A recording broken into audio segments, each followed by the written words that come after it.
విశాఖ జిల్లాలో మరి మన విశాఖ జిల్లా నుంచి నర్సీపట్నం డివిజన్ నుంచి మరి తరలుగా వెళ్ళాలని 8వ తారీఖుని మనం మరి వర్గీకరణ విషయంలో మాత్రం ఎట్టి పరిస్థితులను కూడా ఎవరికి కూడాను వెనకం చేయకుండా మీరందరూ కూడాను తరలి వెళ్ళి గవర్నమెంట్కి ఒక మెసేజ్ చక్కగా ఇస్తారని కోరుకుంటూ ఈ వేళ జరిగే సమావేశానికి ఒక ఊపుగా మొత్తానికి ప్రతి గ్రామంలోని కూడాను ఒక చిన్న కమిటీ అనేది వేసి ఆ కమిటీకి ఉత్సాహం చేసి మనం అందరం కూడాను ఈ జరగబోయే 8వ తారీఖు కార్యక్రమాన్ని మొత్తం అందరూ కూడాను పాలు పంచుకొని మొత్తం అందరూ కూడా జయప్రదం చేస్తారని కోరుకుంటూ ఈ విషయాన్ని మీరు అందరూ కూడా గమనిస్తారని ప్రతి గ్రామంలోని కూడాను ప్రతి ఒక్కరు కూడా కదిలించాలని కోరుకుంటూ ఈ అవకాశాన్ని అందరూ ఇచ్చినటువంటి అవకాశాన్ని నేను వినియోగించుకుంటూ నేను సెలవు తీసుకున్నాను.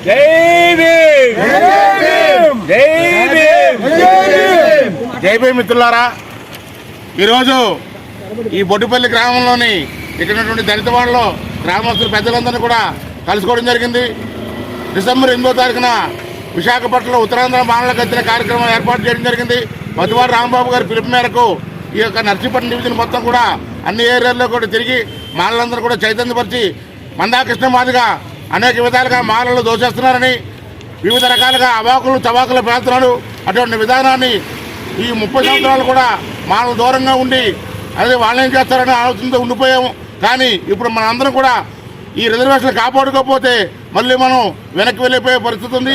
ప్రభుత్వ వైఫల్యాన్ని ఒక ఎస్సీ కులం మీద మానల మీద రుద్దడం అనేది ఈ మందాకృష్ణ మాదికి ఎంతైనా తగదు. కాబట్టి మిత్రులారా, అందరూ కూడా మనం సిగ్గుపడకుండా మన యొక్క రిజర్వేషన్లు మన భావితరాల్ని కాపాడుకోవాల్సిన ఆవశ్యకత ఎంతైనా ఉంది.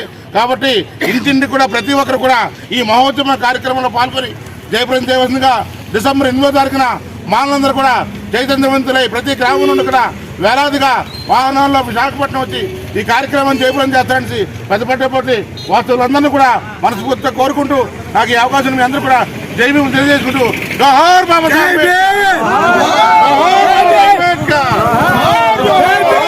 అంబేద్కర్ ఆలోచన విధానమే జై భీమ్.